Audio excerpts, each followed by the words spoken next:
జిల్లా వ్యాప్తంగా క్రిస్మస్ పండుగ సంబరాలు అంబరాన్ని అంటుతున్నాయి. యేసుక్రీస్తు జన్మదినం సందర్భంగా పలు చర్చిలు క్రైస్తవ సోదరులతో కిక్కిరిసిపోతున్నాయి. యేసుక్రీస్తు స్మరిస్తూ క్రైస్తవ సోదరులు ప్రత్యేక ప్రార్థనలు నిర్వహిస్తున్నారు. యేసుక్రీస్తు సహనం, ఓర్పు, శాంతి కలిగిన దైవ కుమారుడని, క్రిస్మస్ పండుగ రోజున యేసుక్రీస్తు స్మరిస్తే అనుకున్న కోరికలు నెరవేరుతాయంటున్న కడప మరియపురం చర్చి ఫాదర్గా మరియన్నతో మా కడప జిల్లా ప్రతినిధి షబ్బీర్ ఫేస్ టు ఫేస్. ప్రేమ, శాంతి, కరుణ, త్యాగాలకు ప్రతిరూపుడైన ప్రపంచ శాంతిని బోధించిన యేసుక్రీస్తు జన్మదిన వేడుకలు కడప జిల్లా వ్యాప్తంగా ఘనంగా జరుగుతున్నాయి. ఉదయం నుంచే పెద్ద ఎత్తున క్రైస్తవ సోదరులు చర్చిలకు చేరుకొని యేసుక్రీస్తును స్మరిస్తూ ప్రత్యేక ప్రార్థనలు నిర్వహిస్తున్నారు. ప్రస్తుతం మనం కడప నగరంలోని మరియాపురం చర్చిలో ఉన్నాం. మనతో మాట్లాడడానికి ఫాదర్ మరెన్న ఉన్నారు. ఆయన తెలుసుకునే ప్రయత్నం చేద్దాం. ఫాదర్, చెప్పండి, ఇవాళ యేసుక్రీస్తు జన్మదిన సందర్భంగా ఎలాంటి ప్రార్థనలు నిర్వహించారు ఈ చర్చిలో? గత 24వ తేదీ అర్ధరాత్రి నుంచి క్రిస్మస్ వేడుకలు, క్రీస్తు ప్రభు యొక్క జన్మదిన వేడుకలు మా పీఠాధిపతులు most reverend doctor Paul Prakash గారిచే ప్రారంభమయ్యాయి. వేలాది మంది జనం వచ్చారు. దాదాపు 5,000 మంది జనము రాత్రి అర్ధరాత్రి నుంచి ఇప్పటి వరకు వస్తూనే ఉన్నారు. మేము పూజారాధనలు చేశాము. వారు మానవాళికి అందించినటువంటి ప్రేమ, శాంతి, కరుణ ఆ అంశాలపైన మా పీఠాధిపతులు మరియు విచారణ గురువులుగా ఉన్నటువంటి మేము అందరికి కూడా బోధించాము. మరి క్రైస్తవేతరులు కూడా ఇది కడప మహాపట్టణంలో ఒక పెద్ద దేవాలయము, దాదాపు 40 సంవత్సరాల క్రితము నిర్మాణం గావించబడింది.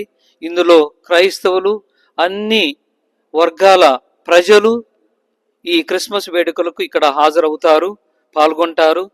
ఆ క్రీస్తు భగవాన్ని, మరి పశువుల పాకలో జన్మించినటువంటి క్రీస్తు భగవాన్ని ఆరాధన చేసుకుంటూ, వారిని మొక్కుకుంటూ వారి యొక్క మొక్కుబడులను చెల్లించుకుంటారు. ఆ విధంగా ప్రధానంగా మరియాపురం చర్చి యొక్క విశిష్టత ఏంది? ఇవాళ క్రిస్మస్ కదా, ఈ పండగ సందర్భంగా భక్తులు యేసుక్రీస్తును స్మరిస్తే ఎలాంటి పుణ్యఫలాలు దక్కుతాయి? మనస్సులకు శాంతి. ఆయన కరుణామయుడు, దయామయుడు. ఆయన యొక్క విలువలు మరి ఎంతగానో ఈ చరిత్ర పుటల్లో మార్చివేసింది.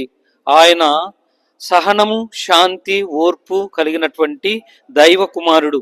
అందుకే ఆయనను ఫాలోవర్స్ దాదాపు 1 కోటి మంది జనాలు ప్రపంచవ్యాప్తంగా క్రీస్తు భగవానుని నమ్ముకొని వారి యొక్క అడుగుజాడలో నడుస్తూ ఉన్నారు. కాబట్టి వారందరూ కూడా ఇక్కడికి వచ్చేటువంటి వారికి మనశ్శాంతి దొరుకుతుంది, వారికి ఆరోగ్యం కుదుటపడుతుంది. వారు అడిగినటువంటి మేలులు, వరాలు ఆ దివ్య బాలుడైనటువంటి చిన్నారి బాల యేసు వారికి అందిస్తూ ఉన్నాడు. ప్రధానంగా ఈ మరియాపురం చర్చి యొక్క చరిత్ర ఏంది ఫాదర్?